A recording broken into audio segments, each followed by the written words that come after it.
Hey guys, this is Manish और आप देख रहे हैं स्टडी प्लैनेट। आज हम बात करने वाले हैं एक ऐसे इंपॉर्टेंट टॉपिक के बारे में जो आपको ग्रेजुएशन और मास्टर्स में देखने को मिलेगा। टॉपिक का नाम है यूरोपियन यूनियन, जिसको हम यूरोपियन संघ के नाम से जानते हैं। तो यूरोपियन यूनियन क्या है, कब ये बना, क्या इसके ऑब्जेक्टिव्स हैं, क्या इसका बैकग्राउंड है, और लास्ट में हम लोग इसकी पावर्स और कुछ लिमिटेशंस के बारे में पढ़ने वाले हैं। तो डिटेल में इस टॉपिक को पढ़ने वाला है जब, तो आइए शुरू करते हैं। सबसे पहले बात करते हैं कि यूरोपियन यूनियन है क्या। तो यूरोपियन संघ बेसिकली यूरोप की कंट्रीज का मिला के एक ऑर्गेनाइजेशन है, एक ग्रुप है जिसकी शुरुआत 1993 के अंदर 28 देशों ने मिलकर की थी। तो 28 देशों ने मिलकर maastricht ट्रीटी को साइन किया था, जिसके बाद ऑफिशियली या आधिकारिक तौर पर यूरोपियन संघ की शुरुआत हुई। तो शुरुआत में 28 देशों ने इसकी जो है स्टार्टिंग की थी। बाद में इसके अंदर एक मेंबर ने क्विट कर दिया, वो था ब्रिटेन। तो ब्रिटेन के क्विट करने के बाद इसके अंदर एट प्रेजेंट 27 कंट्रीज हैं। और जो लास्ट देश था जिसने यूरोपियन यूनियन को ज्वाइन किया वो 2013 के अंदर क्रोएशिया था। तो क्रोएशिया ने 2013 के अंदर यूरोपियन यूनियन को ज्वाइन किया। अब हम बात करते हैं हिस्टोरिकल बैकग्राउंड की कि यूरोपियन संघ की बनने की शुरुआत कब और कैसे हुई। तो यूरोपियन यूनियन की हिस्ट्री की हम बात करें तो दुनिया के अंदर हम लोगों ने 2 वर्ल्ड वॉर देखे, फर्स्ट वर्ल्ड वॉर और सेकेंड वर्ल्ड वॉर। और दोनों ही विश्व युद्ध के अंदर, दोनों ही वर्ल्ड वॉर के अंदर यूरोपियन कंट्रीज ने काफ़ी ज़्यादा एक्टिवली पार्टिसिपेट किया, चाहे वो हारने वाले ग्रुप में हो चाहे वो जीतने वाले ग्रुप में हो, लेकिन यूरोपियन कंट्रीज काफ़ी ज़्यादा शामिल थी इन दोनों ही वर्ल्ड वॉर के अंदर। और इसी वजह से इन दोनों वर्ल्ड वॉर के अंदर यूरोपियन इकोनॉमीज़ को, उनकी कंट्रीज़ को काफ़ी ज़्यादा बर्बादी झेलनी पड़ी। तो जैसे ही सेकेंड वर्ल्ड वॉर खत्म हुआ वैसे ही यूरोपियन कंट्रीज़ को ये समझ आ गया कि अब वक्त है कि सब लोग आपस में कोऑपरेट करके अपनी इकोनॉमीज़ को बचाने की कोशिश करें। और इसी के तहत आया मार्शल प्लान। तो मार्शल प्लान क्या था आपको बताता हूँ। मार्शल प्लान एक फाइनेंशियल प्लान था जिसके हिसाब से अमेरिका ने एक मैसिव फाइनेंशियल हेल्प की, किसकी, यूरोपियन कंट्रीज़ की। तो यूरोपियन इकोनॉमीज़ को रिवाइव करने के लिए, उनको वापस से ऊपर उठाने के लिए मार्शल प्लान के तहत अमेरिका ने काफ़ी ज़्यादा पैसा दिया और उसी के तहत इनकी इकोनॉमीज़ को रिवाइव करने की एक कोशिश की गई। और ये सिलसिला जो था कंटिन्यूटी यहीं पे नहीं रुकी, आगे चल के 1948 के अंदर एक संगठन बनाया गया, OEEC, मतलब organisation for European economic cooperation, नाम से बिल्कुल क्लियर है। ये एक संगठन बनाया गया कुछ देशों का, जिसका काम था कि ये सभी देश आपस में, यूरोपियन कंट्रीज थी इसके अंदर सारी, ये सभी यूरोपियन कंट्रीज आपस में मिलकर आर्थिक तौर पर एक दूसरे की हेल्प कर सके और एक दूसरे को जो इकोनॉमीज है उनकी GDP उनको बढ़ाने में सहयोग कर सके, मदद कर सके। इसके बाद दूसरा स्टेप था जो काफ़ी बड़ा माना जाता है, काउंसिल ऑफ यूरोप का बनना 1949 के अंदर।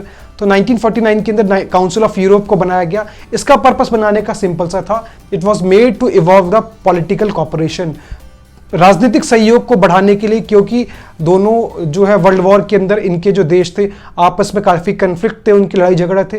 तो उनको सॉल्व करने के लिए इसको बनाया गया कि जो पॉलिटिकल जितने भी इनके इश्यूज हैं उन सबको ख़त्म करके ये लोग एक सिंगल ट्रैक पे आ सके और एक दूसरे की मदद कर सके।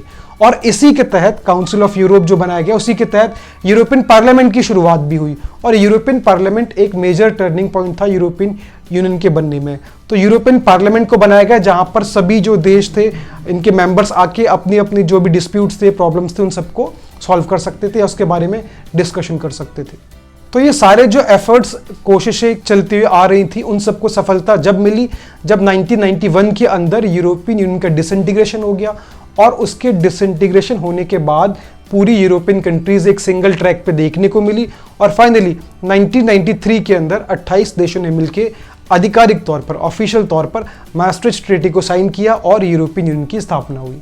अब बात इनके मेंबर कंट्रीज की करते हैं तो 27 देश हैं, जिसके अंदर Austria, Belgium, Bulgaria, Croatia, Republic of Cyprus, चेक Republic, Denmark, Estonia, Finland, France, Germany, Greek और Hungary, Ireland, Italy, Latvia, Lithuania, Luxembourg, Malta, Netherlands, Poland, पुर्तगाल, Romania, Slovakia, Slovenia, Spain and Sweden इसका पार्ट है। और इसके हेडक्वार्टर की बात करें तो इसका हेडक्वार्टर ब्रुसेल्स और लग्जमबर्ग के अंदर सिचुएटेड है। आगे बात करेंगे इसके बारे में, उससे पहले आपको बता देते कि अगर आप लोग हमारे चैनल पे नए जुड़े हैं तो आप हमें सब्सक्राइब कर सकते हैं, जिसमें आपको क्लास 11, 12, ग्रेजुएशन और पोस्ट ग्रेजुएशन में पॉलिटिकल साइंस और हिस्ट्री से रिलेटेड बहुत सारी वीडियोस आसान भाषा में मिल जाएंगी। तो आप जिस भी क्लास में, जिस भी सेमेस्टर में, आप सिंपली चैनल को सब्सक्राइब कीजिए, उसकी प्लेलिस्ट को चेक कीजिए और अपनी प्लेलिस्ट के हिसाब से, अपने कोर्स के हिसाब से वीडियोस को देख सकते हैं। इसके अलावा अगर आप लोग हमसे पेड क्लासेस या पेड नोट्स आते हैं, उसके लिए भी आप हमें इंस्टाग्राम पे मैसेज कर सकते हैं। अब हम बात करते हैं objectives of the European union, कि यूरोपियन यूनियन को बनाने के पीछे पर्पस क्या थे, इसके मकसद क्या थे। तो सबसे पहले ऑब्जेक्टिव की बात करें तो बहुत सिंपल है वो, कि इनकी जो इकोनॉमी फेलियर हो चुकी थी वर्ल्ड वॉर के बाद, तो किस तरीके से जो यूरोपियन कंट्रीज हैं इनकी इकोनॉमी को रिवाइवल कैसे मिले, कैसे आपस में एक दूसरे को कॉपरेट करके एक दूसरे के इकोनॉमिक डेवलपमेंट में मदद कर सकते हैं और इकोनॉमीज को रिवाइवल दे सकते हैं। दूसरे ऑब्जेक्टिव की बात करें तो जैसा मैंने आपको बताया कि वर्ल्ड वॉर की वजह से ये जो यूरोपियन कंट्रीज थी इनके बीच में एक बड़ा डिस्ट्रस्ट देखने को हमें मिलता था। तो दूसरा रीज़न ये था कि इनके डिस्ट्रस्ट को ख़त्म करके किस तरीके से इनके बीच में राजनीतिक सहयोग मतलब पॉलिटिकल कॉपरेशन को इवॉल्व किया जाए। तीसरे ऑब्जेक्टिव की अगर हम लोग बात करें तो वो ये था कि किस तरीके से एक सिंगल मार्केट क्रिएट की जाए, एक जिसके तहत या सिंगल करेंसी क्रिएट किया जाए, जैसे हमें पढ़ते भी जानते हैं यूरोजोन के बारे में, जहां पर सब लोग ये जो यूरोपियन कंट्रीज हैं एक सिंगल मार्केट सिस्टम के तहत डील कर सके, एक्ट कर सके और एक दूसरे की मार्केट को बढ़ाने में मदद कर सके। चौथे ऑब्जेक्टिव की हम अगर बात करें तो चौथा ऑब्जेक्टिव है इनका फॉरेन पॉलिसी और सिक्योरिटी पॉलिसीज के ऊपर, कि किस तरीके से ये जो मेंबर्स हैं इनकी यूनिफाइड और स्ट्रॉन्ग फॉरेन और सिक्योरिटी पॉलिसीज को बनाई जाए। तो इसके लिए भी काफ़ी हद तक यूरोपियन यूनियन के अंदर काम किया गया। इसके अलावा बात करें और दो ऑब्जेक्टिव की तो वो था कॉमन सिटीजनशिप राइट्स के लिए काम करना, और दूसरा था अलग अलग फील्ड में किस तरीके से कॉपरेशन को एनहेंस करें, चाहे वो जुडिशरी का फील्ड हो गया, इमिग्रेंट्स का हो गया या फिर असाइलम का। और हम देखेंगे कि यूरोपियन यूनियन को साल 2012 के अंदर नोबेल प्राइज फॉर पीस दिया गया। अब हम बात करने वाले हैं 7 important decision making bodies of the European union. ये वो इंपॉर्टेंट बॉडीज हैं जिससे मिलकर पूरा यूरोपियन यूनियन काम करता है। जिसमें सबसे पहला नाम आता है यूरोपियन काउंसिल का, तो ये सबसे अहम जो है डिसीजन मेकिंग बॉडी है। इसके बाद दूसरा जो इंपॉर्टेंट ऑर्गन है इसका वो है council of the European union. तीसरा जो इसका ऑर्गेनाइजेशन है, जो बॉडी है डिसीजन मेकिंग, उसका नाम है यूरोपियन पार्लियामेंट, इसके बारे में आपको पहले ही बता चुका हूँ। चौथा जो है यूरोपियन कमीशन, जिसको ईसी के नाम से भी हम लोग जानते हैं। पांचवे की बात करें तो European court of auditors ECA, और छठा जो इसका ऑर्गन है वो है the court of justice of the European union, और आखिरी जो इसकी बॉडी है उसका नाम है the European central bank ECB। इसके बारे में भी हमने काफ़ी सारी जगह पढ़ा हुआ है। तो ये 7 इंपॉर्टेंट या डिसीजन मेकिंग बॉडीज़ हैं जिससे मिलकर पूरा यूरोपियन यूनियन काम करता है। तो इस तरीके से हम समझ सकते हैं कि यूरोपियन यूनियन एक काफ़ी पावरफुल इंटरनेशनल ऑर्गेनाइजेशन है, एक बड़ा और शक्तिशाली संगठन है। इसके बारे में हम ऐसा भी जान सकते हैं कि सबसे बड़ी बात तो उनकी यूनिटी है, क्योंकि इनका कॉमन करेंसी है यूरो। काफ़ी सारे देश उसको फॉलो करते हैं, हालांकि कुछ देश उसको मना भी कर देते हैं फॉलो करने से। दूसरा इसके कॉमन फ्लैग है, कॉमन एंथम है, जैसा कि यूरोपियन पार्लियामेंट के बारे में हमने बात की, वो भी इनका कॉमन है।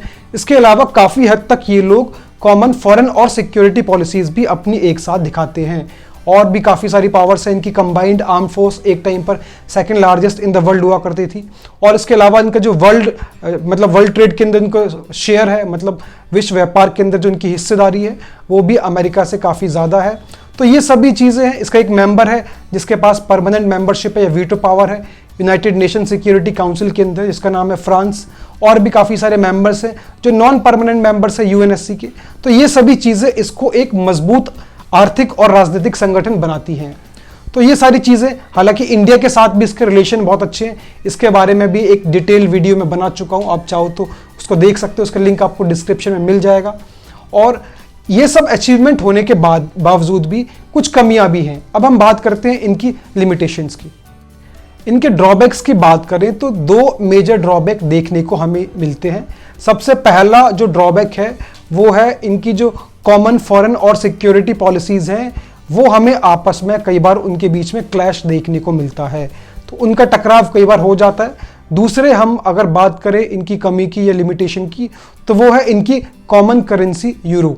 तो ये जो कॉमन करेंसी है यूरोपियन यूनियन की, उसको काफ़ी सारे देश मानने से मना कर देते हैं।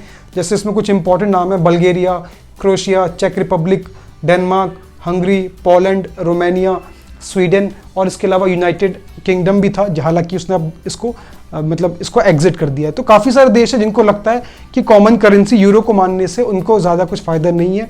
तो यहाँ पर भी क्लैश देखने को मिलता है कि जो कॉमन करेंसी है यूरो, सब लोग उसको मानने को राजी नहीं होते। तो ये इंपॉर्टेंट 2 ड्रॉबैक्स है, हम बोल सकते हैं लिमिटेशन से यूरोपियन यूनियन की। तो सारा टॉपिक मैंने आपको बिल्कुल आसान भाषा में समझाने की कोशिश की। आई होप आपको चीज़ें समझ आई होंगी, तो आप इसको ज़्यादा से ज़्यादा शेयर कर सकते हैं और भी ऐसी आसान भाषा में वीडियोज़ को देखने के लिए चैनल को सब्सक्राइब कर सकते हैं। Thank you so much for watching.